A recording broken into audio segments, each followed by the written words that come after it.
viviendo de esta manera, donde no te llega nada, donde dependes de gente que está fuera, donde te sientes inseguro constantemente, ¿has participado en alguna de estas manifestaciones? Inocentemente sí. Ha salido a colación la palabra sueldos. Te quería preguntar por los sueldos en Venezuela. Ok, mira. ¿Se os suele ir la conexión a internet y la luz? No. A nosotros no se nos va el internet ni se nos va la luz. A veces llega. Vale. Madre mía. De hecho, la primera pregunta que te quería hacer es ¿por qué hoy estamos haciendo este episodio de esta manera, ocultando quién eres?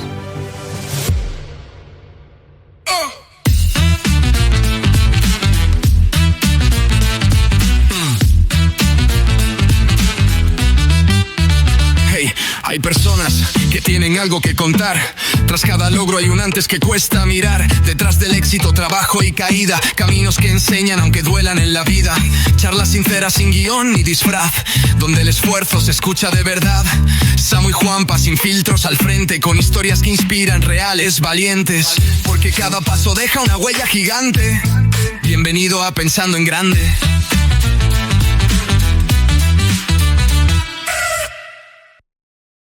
Bueno, estamos dentro. Bienvenidos, bienvenidas a un día más a Pensando en Grande. Hoy un episodio muy diferente. Hoy un episodio quizá en mi voz ya se note.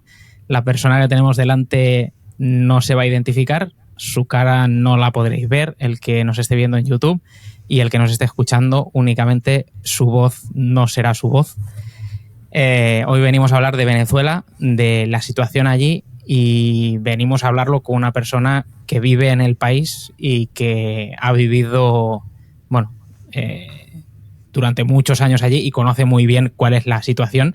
Y a mí personalmente es un tema que, hemos escuchado muchas cosas de muchas partes. De hecho, como españoles tenemos una relación muy especial con ellos, de muchas maneras.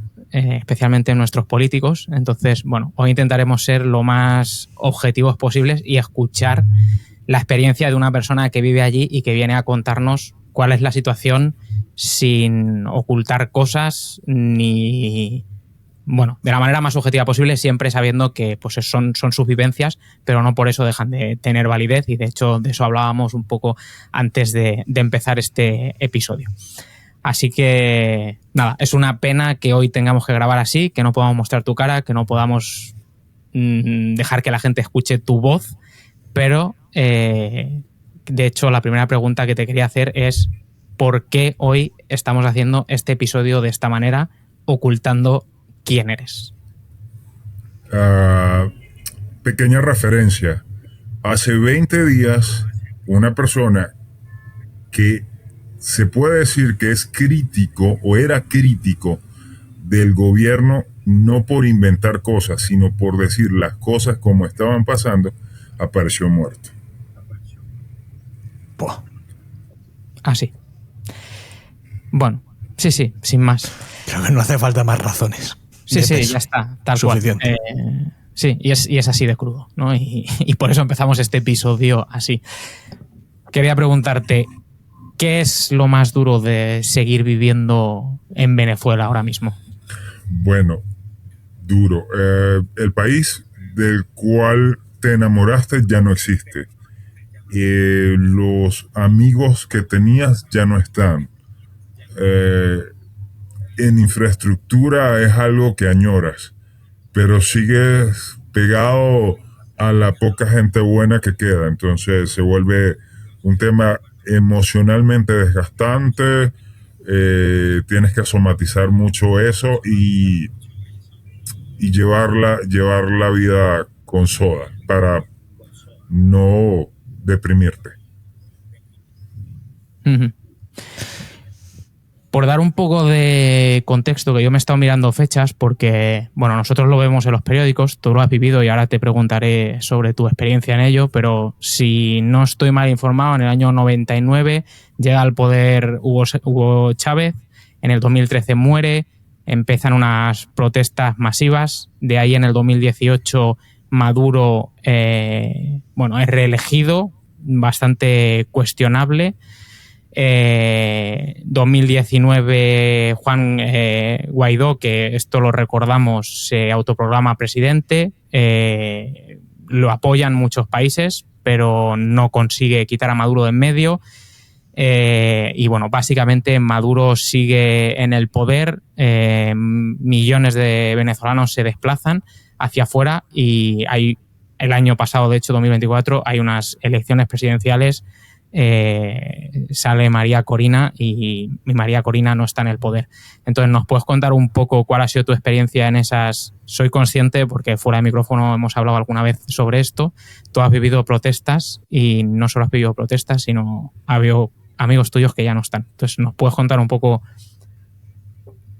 cómo se ha vivido desde dentro todo este proceso? Porque tú naciste antes del 99, entonces, ¿cómo ha sido todo este proceso? ¿Cómo has vivido todo este proceso? Porque Venezuela no era así.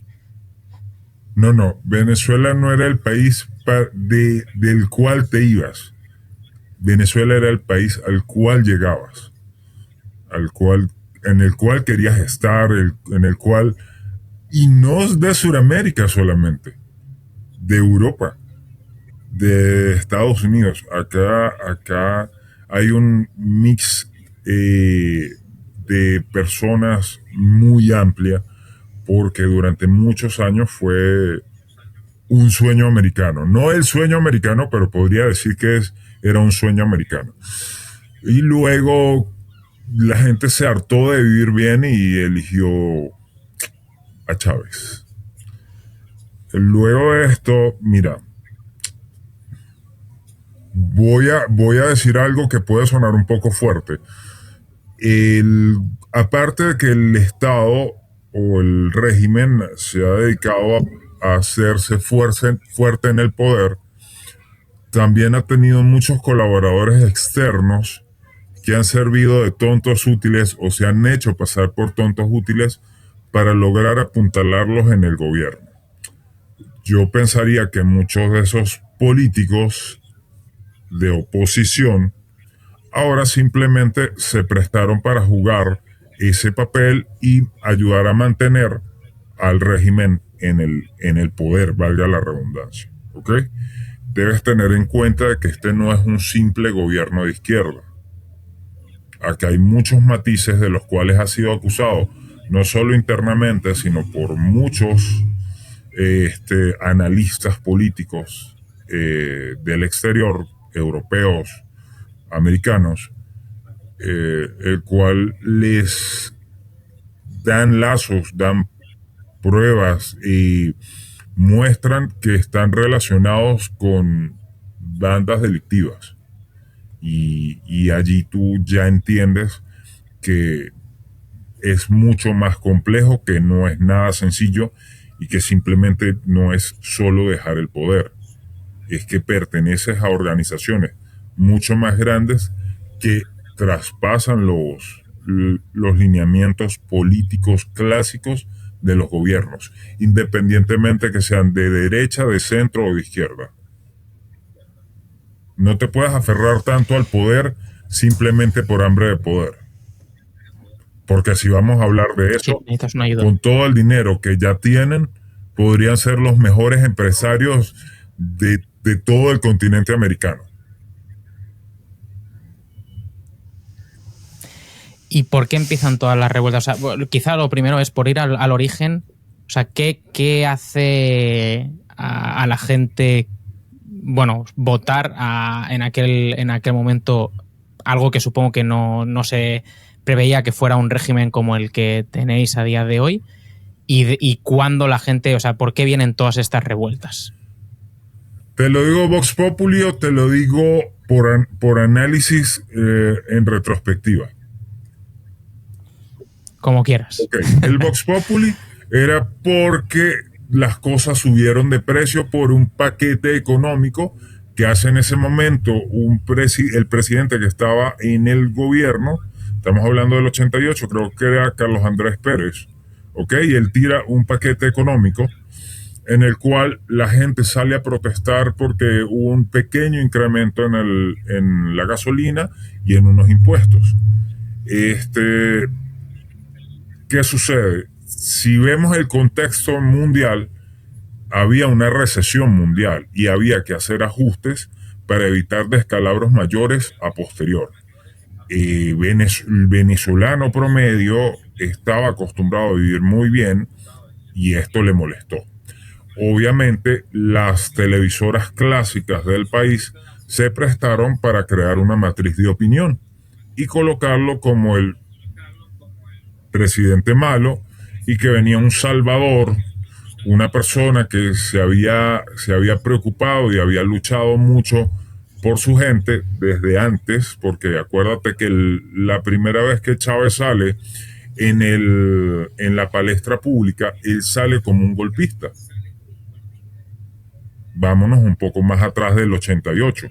Recuerda que él entra en un baño de sangre asesinando venezolanos en el intentona de golpe que no logra, si mal no recuerdo fue en el 82, 83, y de allí viene todo este tema. Entonces la glorificación porque parece una novela, la glorificación del pobre que quiere lo mejor, y resulta que al pobre le interesaba dejar de ser pobre él y mantener a los pobres pobres para poder mantenerse en el poder vendiéndoles ilusión.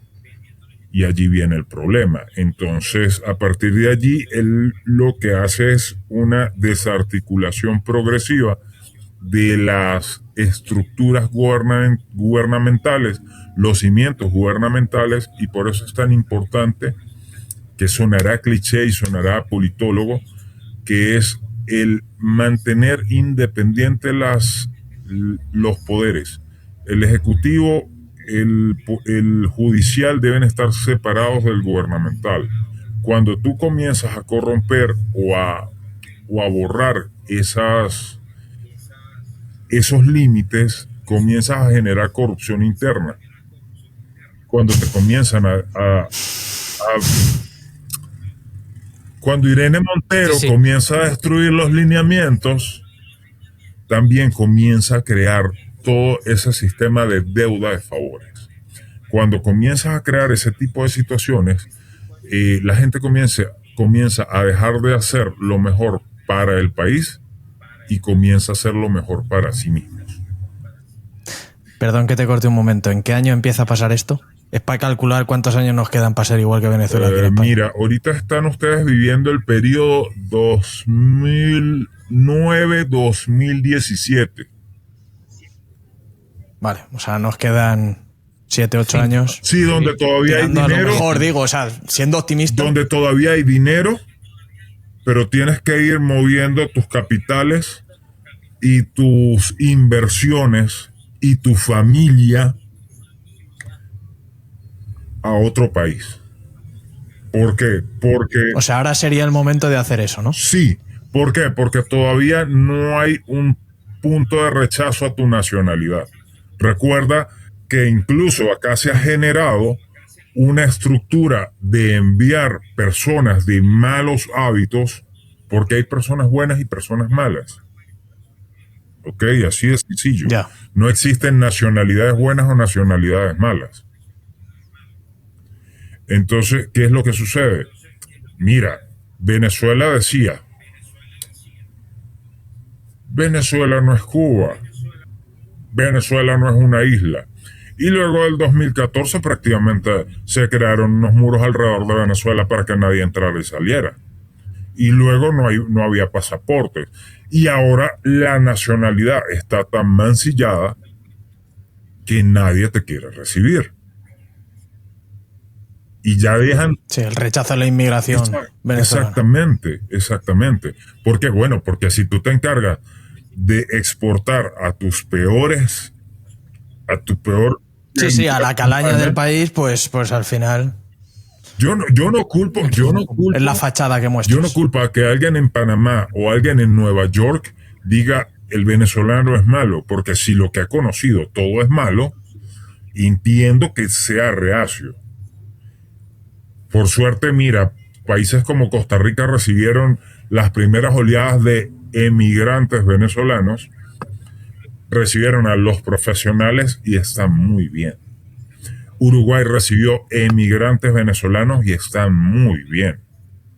Argentina recibió a inmigrantes venezolanos y están muy bien. ¿Qué es lo que pasa? Que cuando se masifica, ya no puede seguir filtrando. Y lastimosamente, nos guste o no, sí creo que hay personas buenas y hay personas malas. Hay personas que deberían,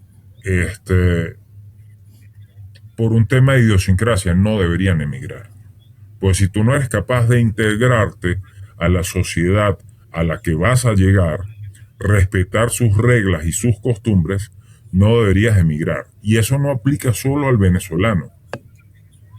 Hay muchos problemas de religión que están también afectando a Europa, que lastimosamente si llegas a un país católico tienes que respetar sus costumbres católicas y no puedes llegar a imponerte.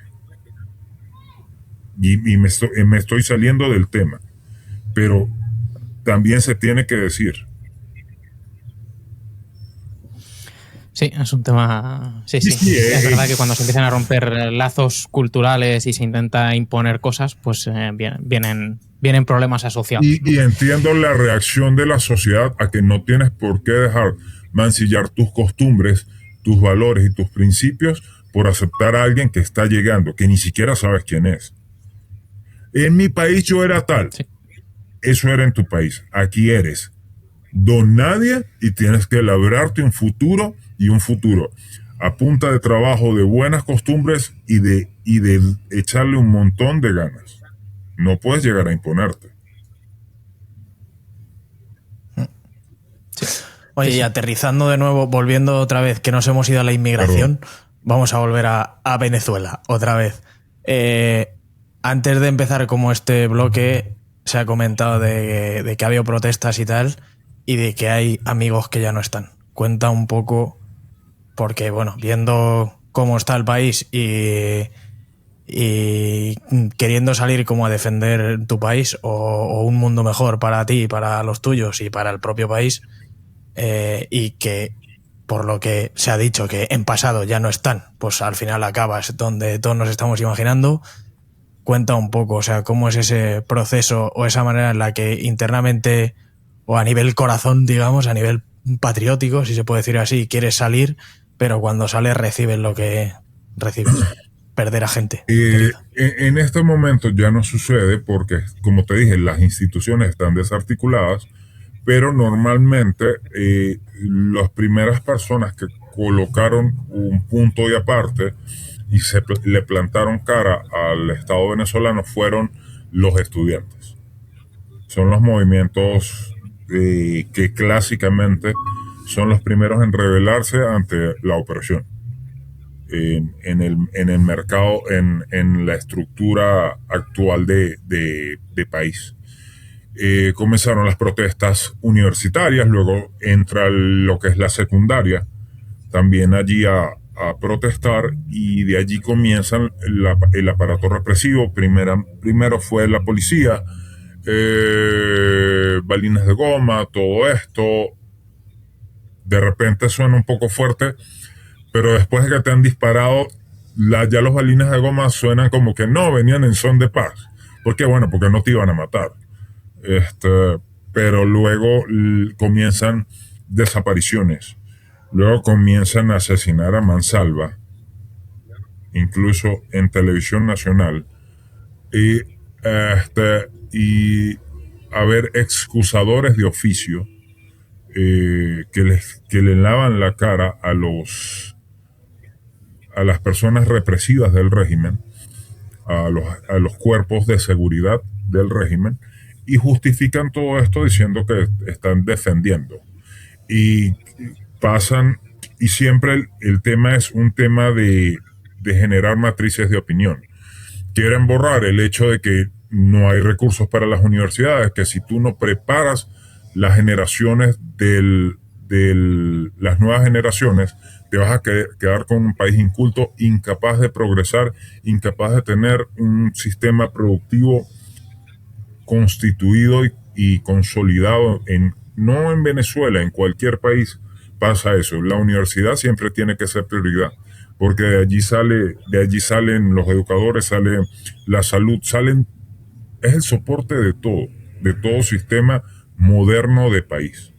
Y en el momento que lo comienzas a coartar, le comienzas a limitar recursos, lo comienzas a socavar, a erosionar para que deje de ser productivo, estás dañando el futuro del país.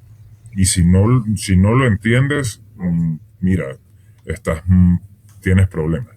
Eres cómplice de ellos.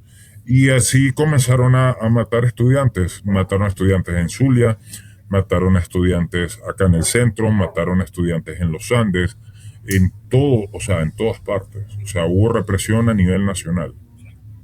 Quizás se sintió, creo que un poco más hacia el occidente porque hay más universidades en esa zona. Pero aquí, o sea, en todas partes pasó. Y luego ¿por qué surgen todas estas? Cuando atacas a tus hijos, los padres también se unen. Entonces allí entró el resto de la sociedad a apoyar a los estudiantes. Y ahí vino eso, y ahora por eso Venezuela está a nivel de composición demográfica entre niños y tercera edad. Porque la persona joven que tiene su momento más productivo está fuera del país para mandarle dinero a sus hijos y mandarle dinero a sus papás. Y los niños los están criando los abuelos. En su mayoría, no puedo decir que en su totalidad. Pero es más o menos, esa es la estructura social que en este momento está. El grueso. ¿Y de dónde surgen, o sea, por qué surgen todas estas revoluciones o por qué la gente se levanta? ¿Qué se está viviendo para que la gente salga a la calle y esté dispuesta a morir por revolucionarse? ¿De dónde viene? Hay momentos donde tienes que elegir en una frase que parece cliché, que es o mueres de pie o vives de rodillas. Y te comienzan a atacar, entonces hay inflación, no hay suficiente sueldo, están destruyendo las empresas porque también vino un ataque brutal a todo ente productivo del país. Y obviamente tú como empresario dices, si me están atacando y no me dejan producir y comienzan a expropiarme y a destruir mi empresa por lo que ha luchado mi familia, mis antepasados, pues agarro mi empresa y me voy, me la llevo a otro país. Sin ir muy lejos, Industrias Polar ahora está regada en toda Latinoamérica, porque si se hubiese quedado solo en Venezuela se quiebra. Entonces ahora tienen, creo que sede en República Dominicana, en España, en Estados Unidos, en Colombia. Y ahora pasaron de ser una empresa nacional a una transnacional por la razón más loca de todas, que fue escapar de la represión del Estado venezolano. Entonces, ¿qué sucede? La gente se molesta y comienza a protestar porque, mira, me estás destruyendo mi calidad de vida. No lo has nombrado, pero aparte, y yo tampoco lo había mencionado, aparte de la policía, la Guardia Nacional, el ejército, todos esos órganos que en algún momento se convirtieron en órganos represivos, ¿ok? Ellos también crean algo que se llama círculos bolivarianos, que son grupos de motorizados al margen de la ley, que se dedican a amedrentar, a robar y asesinar personas. Entonces, o sea, pandillas de... Sí, mira, si no tienes nadie en que te cuide, pues hay un momento en que dices, bueno, ya va, o sea, igual me van a matar, por lo menos me defiendo. Tienes que tomar esa decisión, o sea, si nadie te defiende, nadie te cuida, pues ya, me cuido yo solo. Y comienzan, allí comienzan las protestas y se hace algo lógico, algo de sentido común. Tienes que buscar sobrevivir. Vale, yo te quería preguntar, había un momento que ha salido a colación la palabra sueldos, te quería preguntar por los sueldos que hay ahora, que nos los pongas un poco en contexto y de dónde veníamos antes de entrar en este régimen en Venezuela. Ok, mira, sueldos. Ok. El sueldo actualmente de los empleados promedio del Estado venezolano debe estar por el orden de los 30, 40 dólares mensuales. Aunque no se maneje esa moneda formalmente acá, pero es la referencia. El tema es que en poder adquisitivo está súper limitado, porque un kilo de queso, algo normal que todo el mundo come, vale lo mismo en Venezuela que en España, que en Venezuela que en Estados Unidos, que en Venezuela que en Colombia, que en Venezuela que en Brasil. Entonces el poder adquisitivo fue totalmente destruido para el venezolano promedio que habita en Venezuela. Sueldos un poco más elevados según el nivel profesional y las habilidades que tenga esa persona, se pueden encontrar, pero son personas que no superan los 300, 250 dólares mes, y eso sigue siendo muy bajo para poder cubrir todas las necesidades básicas. Hablamos de comida, hablamos de transporte, hablamos de educación en el caso de algún familiar. Entonces es totalmente subsistir en Venezuela con ese nivel adquisitivo.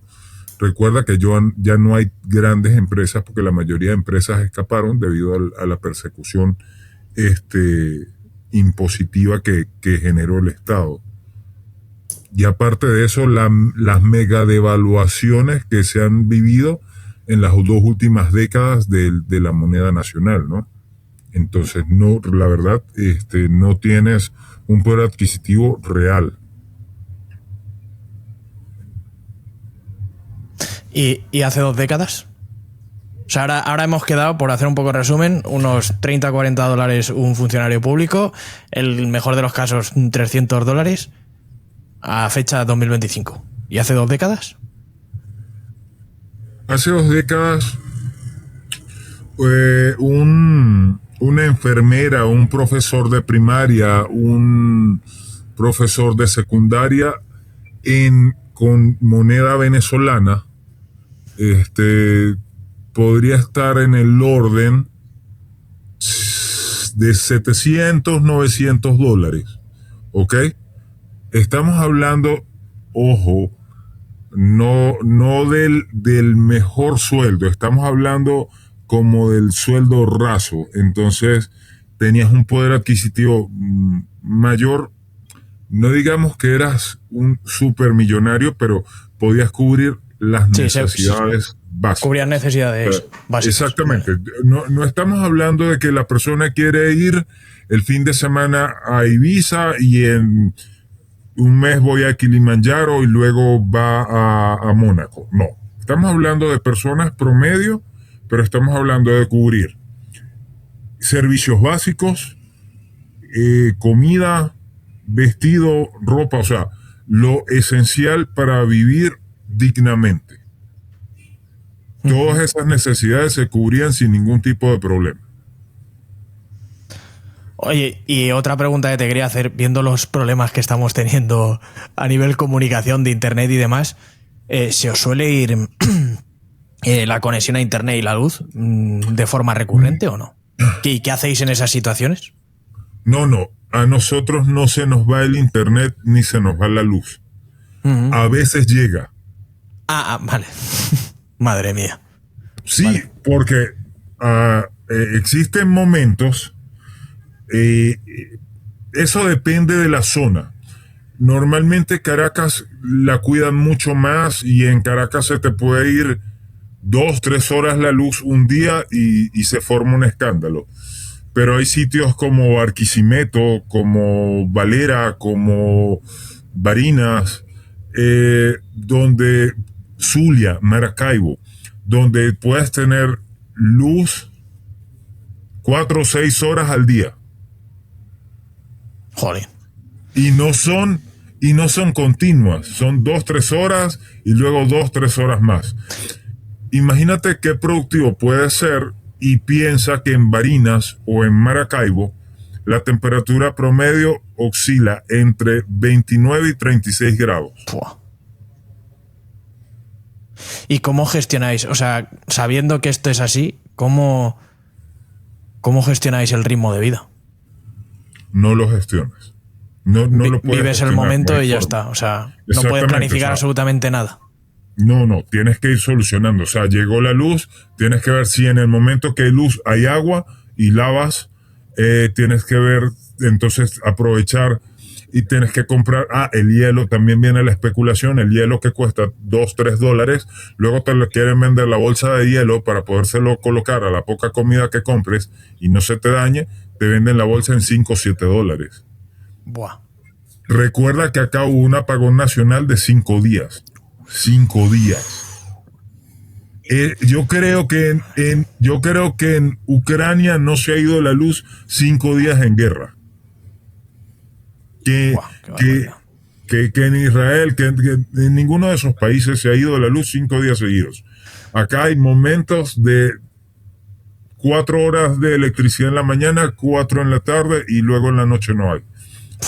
Pero los impuestos no descansan. Pero No me imagino, las alcaldías no dejan de cobrarte impuestos, o sea, todo eso sigue. Entonces te quieren destruir y socavar psicológicamente, no tienes salud mental. Entonces, cuando tienes problemas de internet, no, ahorita tengo internet, listo, vamos a aprovechar. Así.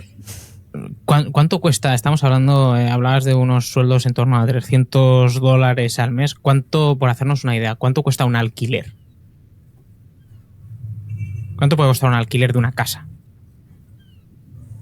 En los llanos centrales es un poco más económico y puedes conseguir una casa de 3 habitaciones, 2 baños, un puesto de estacionamiento,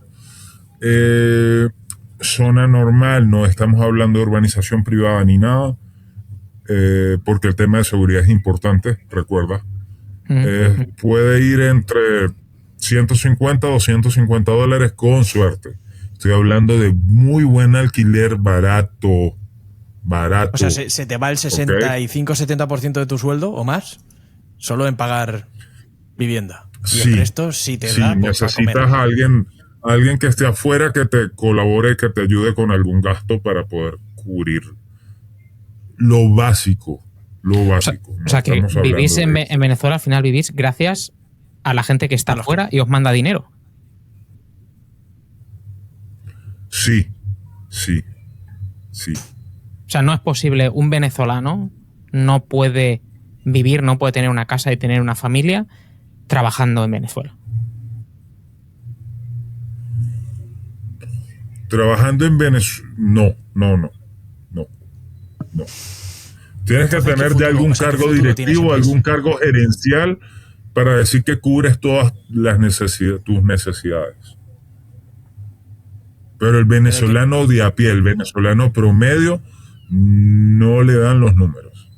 Pero y entonces, vamos a ver, o sea, si no dan los números, o sea, ¿qué se pretende como país si te taladran a impuestos y no tienes ni para vivir? O sea, es que ¿a quién van a terminar cobrando los impuestos? Al que esté o sea, va a sonar hardcore, pero al que esté en la tumba van a ir a pedirle, pues ya no vas a vivir por hambre. Seguramente le van a pedir a la familia que pague un impuesto anual para poder mantenerlo allí enterrado.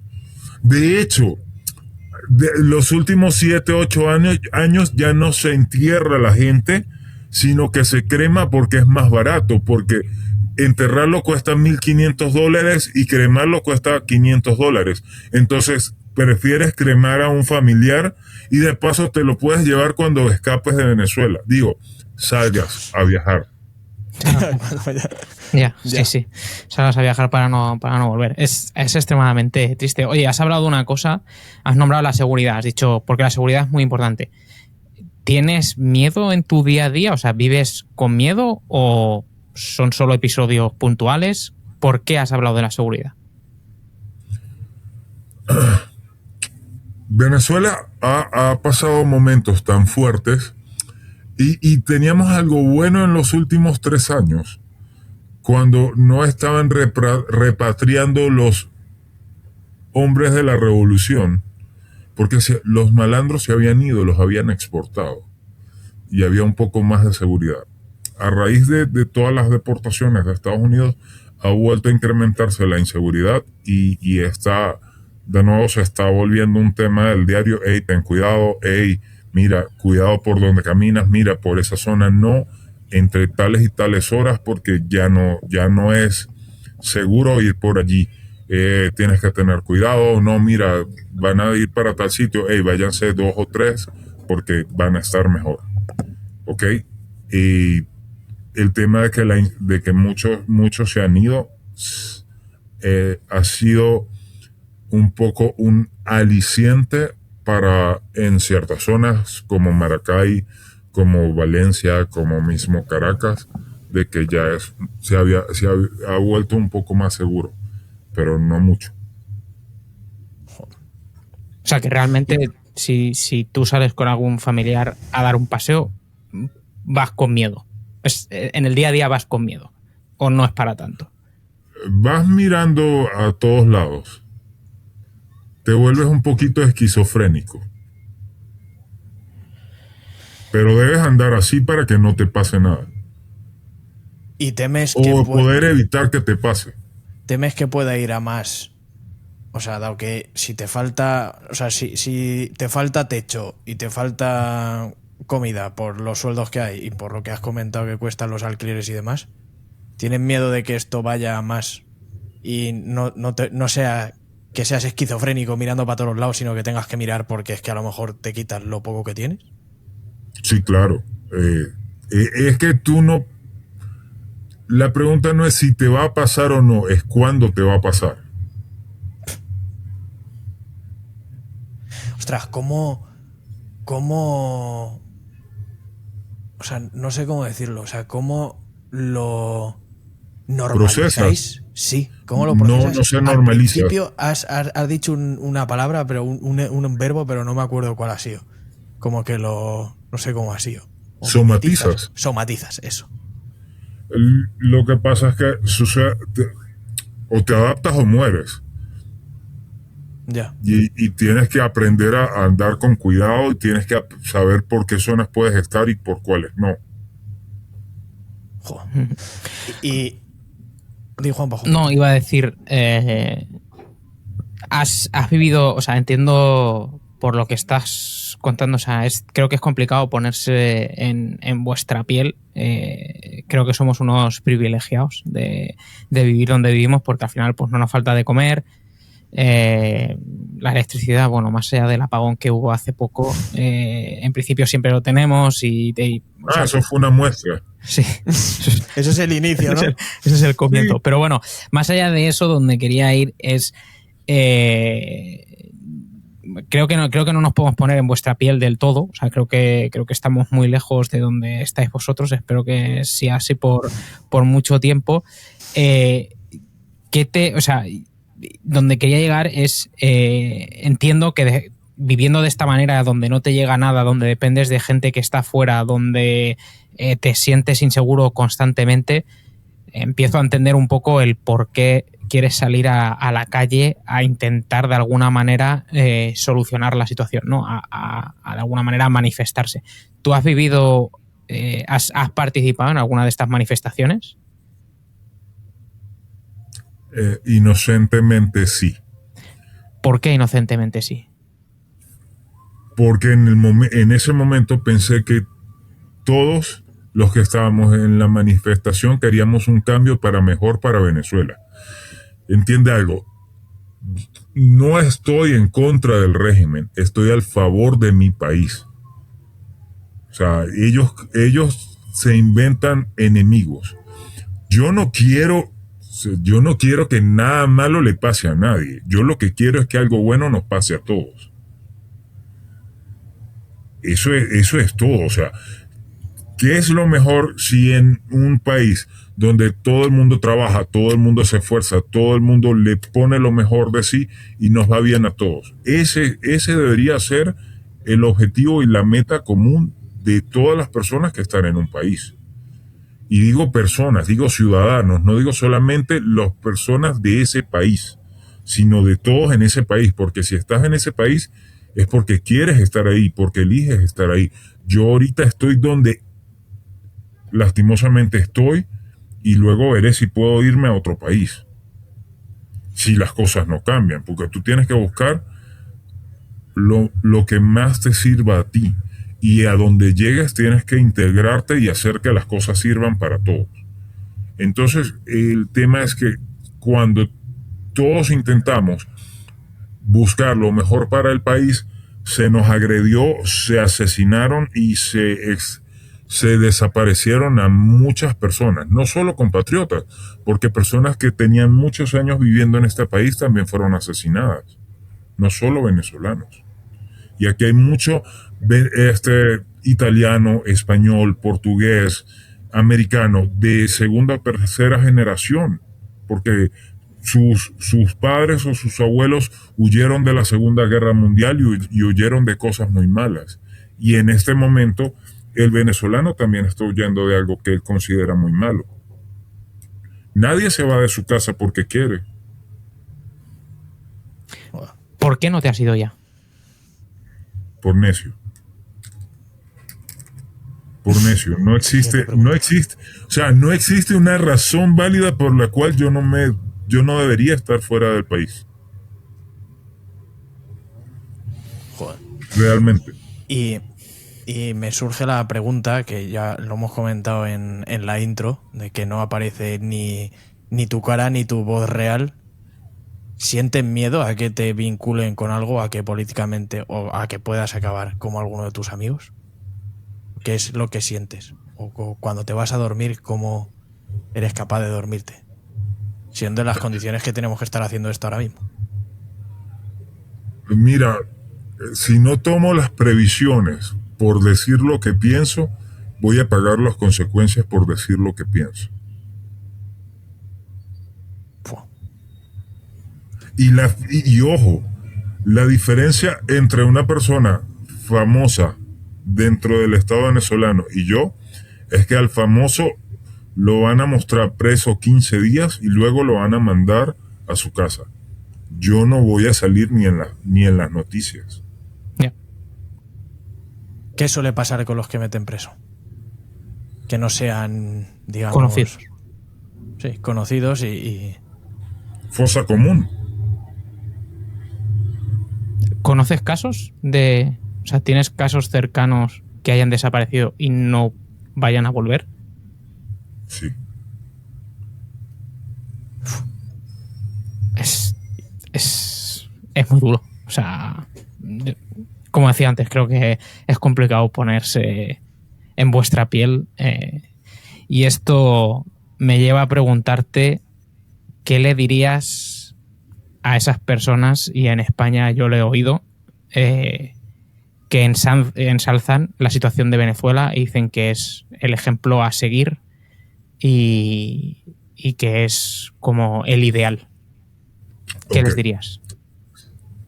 No, yo simplemente les digo, por favor, ve al aeropuerto, vente, pero no vengas invitado por el gobierno donde te van a vender una panacea.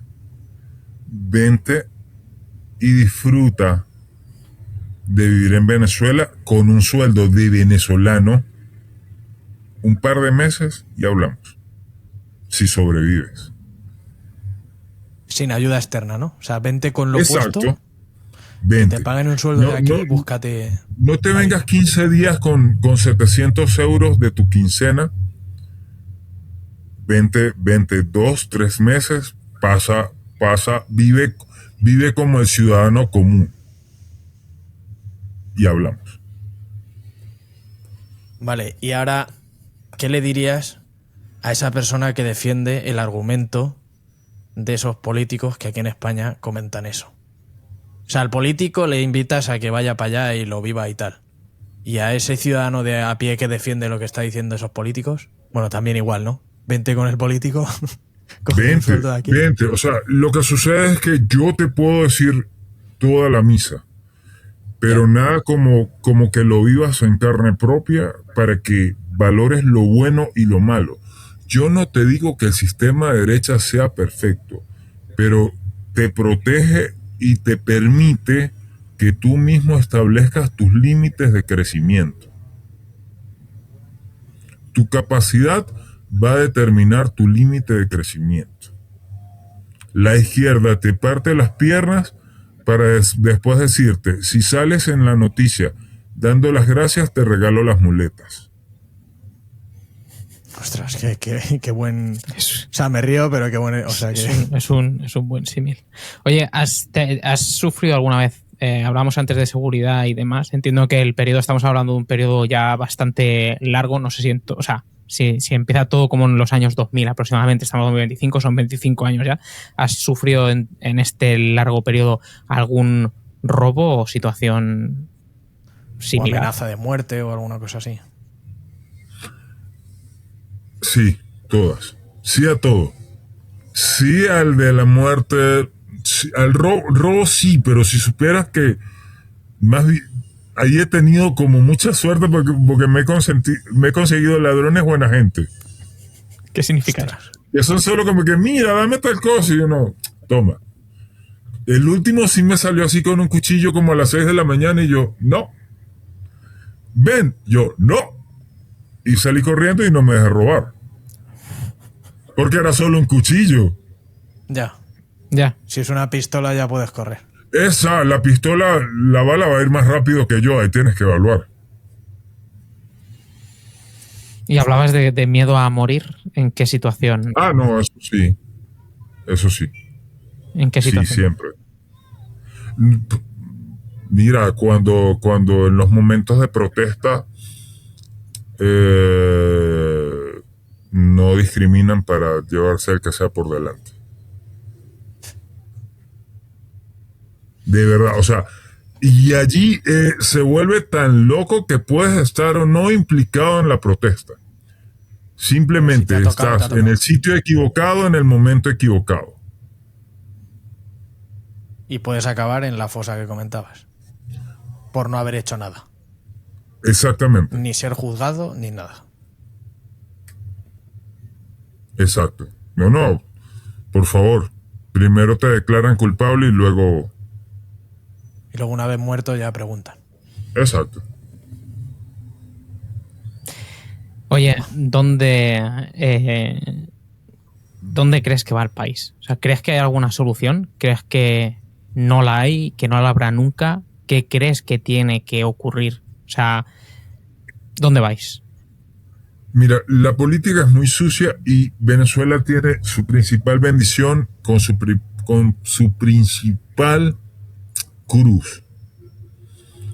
Un país como Nicaragua, Nicaragua creo que tiene también un dictador allí, ¿no?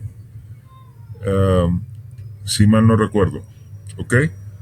El tema es que Venezuela tiene muchos recursos naturales para negociar.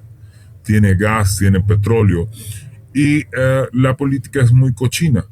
Entonces, Trump puede salir dándose golpes en el pecho, pero si necesita petróleo barato porque están en guerra en el Medio Oriente, va a negociar y va a dejar que el gobierno, que Maduro siga en el poder sin importarle nada, porque él lo que necesita es petróleo para su país.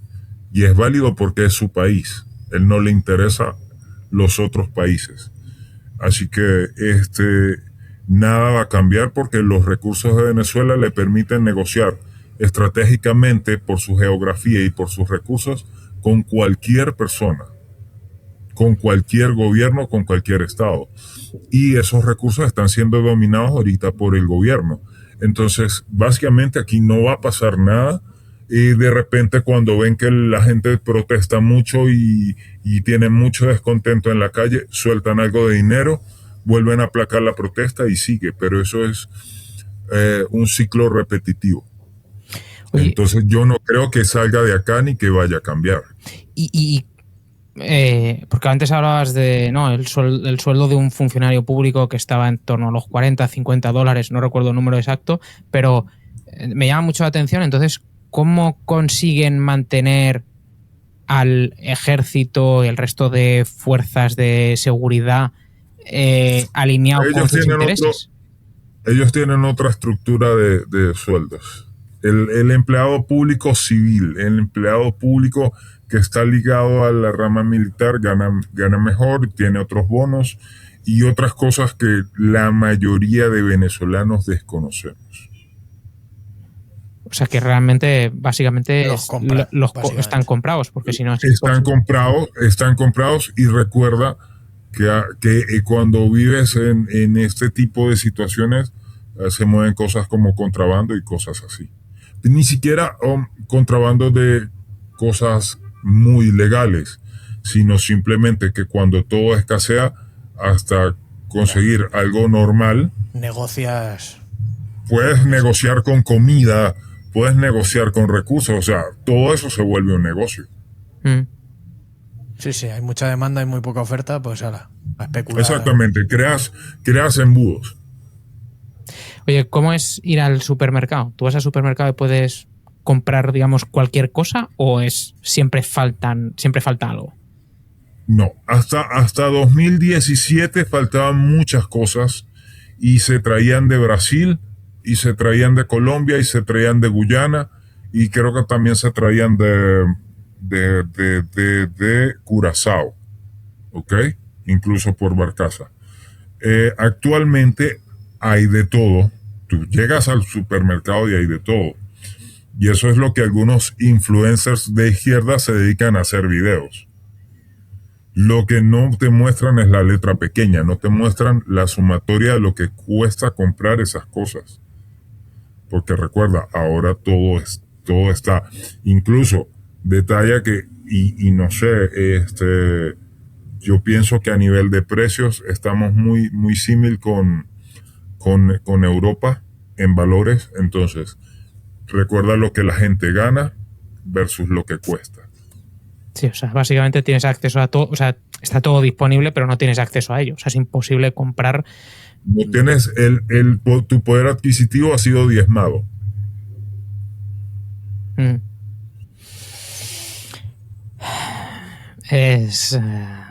No sé, a mí personalmente escucharlo de primera mano, ¿no? Esto es una cosa que escuchas o que yo al menos lo he escuchado muchas veces, ¿no? De muchas personas. Escucharlo de primera mano creo que sorprende aún más, ¿no? Creo que, bueno, no sé, es complicado, lo he dicho muchas veces, pero es que realmente me resulta súper complicado ponerme en vuestra piel, y creo que lo que comentabas antes de que la única manera de saber lo que se vive es yendo allí. Creo que sería la única manera de llegarlo a entender, ¿no? El sentir esa impotencia de poder comer normal, etcétera, etcétera. Entonces, bueno, me sigue sorprendiendo mucho que haya gente que aún me intente lavarle la cara, y me cuesta mucho encontrar las razones del por qué lo hacen. O sea, qué tienen que estar consiguiendo por detrás para intentar que esto, como si no pasara nada. Bueno, como si no pasara nada, no, sino incluso defenderlo o intentar mantener ese régimen que hay allí. No sé, me sorprende. Cuando dependes económicamente de ese régimen, lo vas a defender. Ya. Supongo que el miedo también será un arma muy potente que tienen. O sea, entiendo que al final no todos los militares están alineados con el régimen, ¿no? O sea, alguna manera les tienen que tener controlados, que no sea únicamente el alto mando militar debe estar muy alineado con el régimen, pero no creo que alcance para toda la tropa. Supongo que no. Exacto. La cuestión es que la tropa necesita a alguien que los dirija. Ya. Creo, ellos funcionan muy así, o sea, yo ahí sí no soy ningún experto, pero pienso que podría ser eso. Pero, a ver, inclusive, vamos a decir que compran la tropa. Esa tropa no tiene mamá, no tiene papá, no tiene hijos. Ya. Sí, no tiene ningún escrúpulo de nada. No hay forma de que tú separes tanta gente de la sociedad, o sea, no es factible. Entonces allí sí se genera. Incluso hay personas que salen 15 días del país y regresan y les cuesta trabajo reconocerlo. Porque cuando tú vas de una locura a algo un poco más sano, te integras mucho más rápido y fácilmente. Yeah. Y luego cuando regresas y te comienzas a chocar de nuevo con la realidad, esta realidad resulta inverosímil. Sí, de lo malo a lo bueno siempre es fácil. Sí. Oye, y antes hablabas de las universidades, ¿no? Y de la importancia que tiene que la gente se forme, etcétera, etcétera.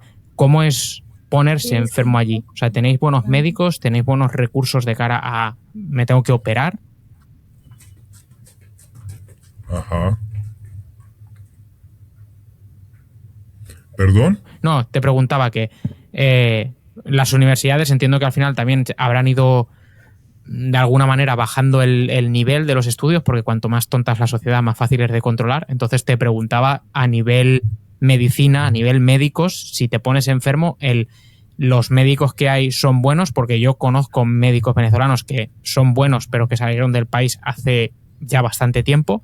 Entonces, ¿cómo es la situación a la hora de tener que ir a un hospital? ¿Te puedes operar? ¿Hay medios? ¿Los médicos que hay están bien formados?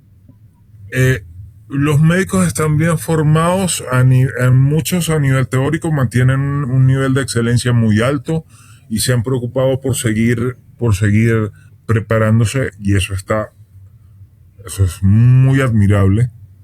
Ok, ellos son muy buenos. Las infraestructuras de los hospitales están bastante deterioradas.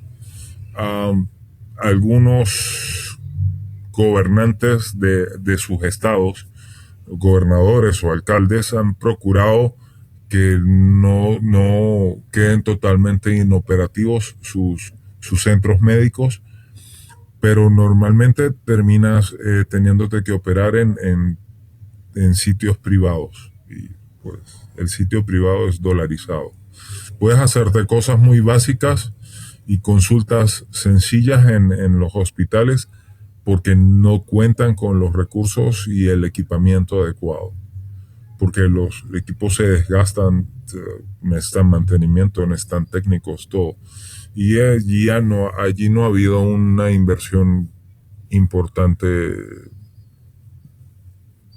desde hace mucho tiempo. Oye, y como ciudadanos no venezolanos, ¿nos recomendarías ir al país de vacaciones 15 días, 10 días? Sí. ¿No es peligroso? Sí.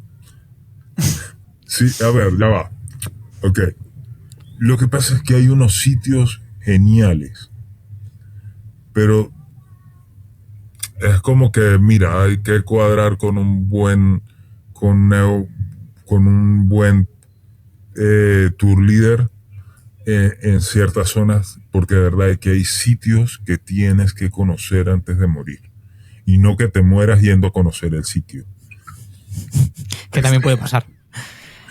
Sí, pero no, de verdad hay unos sitios espectaculares. De verdad. La Gran Sabana es espectacular. Mírala, de verdad, o sea, búscate los videos, busca las fotos y vas a ver que es genial. Mira las playas de Venezuela. No tienen tan buena infraestructura, pero mira las playas de Venezuela. Son espectaculares, son geniales, son excelentes. Y los Andes, los Andes y los llanos son brutales, también son únicos, son espectaculares.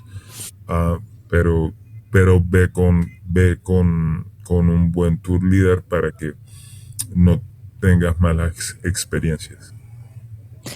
Porque si te puedes conseguir un policía o un guardia que te hace pasar muy mal rato. Que básicamente todo se reduce a que te quieren quitar dinero, ¿no? Ya. Como extranjero. Ya. Sí, pero te hacen pasar un mal trago. Sí. Bueno, creo que llevamos ya bastante tiempo hablando con dificultades técnicas entre medias. Por ir cerrando ya el episodio. Bueno, quizá la última cosa antes de cerrar es ¿qué ¿qué le querrías decir a la gente sobre Venezuela y que la gente escuche o que la gente entienda y no olvide? O sea, ¿cuál sería, si pudieras en, no lo sé, menos de un minuto, dar un mensaje a la gente? Porque hemos hablado de muchas cosas muy negativas. A mí personalmente me cuesta poner algo de optimismo. No eres el único al que le he escuchado hablar así del país, y a mí también personalmente me parece que es complicado encontrar una solución para el país, cosa que es una pena. Entonces, bueno, no sé, ¿qué le dirías a la gente? No sé si hay algo positivo que puedas decir o algo que puedan recordar de Venezuela, o si no puede ser positivo, puede ser negativo también, no pasa nada. No, mira, yo diría que es algo muy positivo y reflexivo. Miren el ejemplo de Venezuela cuando vayan a votar en sus países. Porque recuerden que hoy en día pueden defender el socialismo, pero piensen que si siguen amando esa estupidez, el día de mañana van a tener que armar una maleta gracias a él y van a ser muy mal vistos en el resto del mundo. Entonces, que piensen en lo mejor para ellos y sus hijos, de una forma no egoísta, que procuren lo mejor y que bueno, que entiendan que no todos los venezolanos son malos, que puedan tener un buen amigo en esas personas. Bueno, pues creo que nos quedamos con esto. Has dejado muchos mensajes por aquí, muchos detalles que espero, o esperamos desde aquí, con nuestro mini micrófono, que lleguen a quien tenga que llegar y que haga reflexionar a mucha gente o a todo el que lo escuche. Yo sí que querría de alguna manera decir que esto no va de política y que va más de humanidad. Y tú lo has dicho durante el episodio, que a ti te da igual no le deseas el mal a nadie, ni al régimen, ni nada, pero que luchas por tu país. Al final no deja de ser luchar por su gente, luchar por su bienestar, por su poder vivir, por no tener que sobrevivir. Y creo que es algo que todo el mundo deberíamos tener en mente, que es ser un poco más generosos y un poco más conscientes de las decisiones que tomamos en nuestro día a día, sea del tipo que sea. Así que creo que podemos ir cerrando el episodio. Muchas gracias, persona que no podemos nombrar, por este tiempo hoy aquí hablando sobre esto. Lo dicho, una pena no poder mostrar tu cara, una pena no poder escuchar tu voz, la voz de verdad, la tuya. Pero bueno, es lo que hay. Y bueno, espero que este rato que has hecho con nosotros sirva de mucho. Así que en este podcast siempre el invitado cierra. Así que en este caso eres tú. Te toca cerrar con lo que quieras, decir lo que quieras y nos despedimos. Bueno, gracias por la invitación. Espero que a España le vaya muy bien y que cambie pronto de rumbo. Espero que todas las personas puedan cumplir sus sueños, siempre y cuando el sueño no sea zurdo. Quiero de verdad que no lo tomen como una crítica, sino como una recopilación de experiencias vividas desde un ciudadano de a pie en un país que no la ha pasado muy bien en las últimas 2 décadas y media. Pues muchísimas gracias. Muchas gracias. Adiós. Adiós.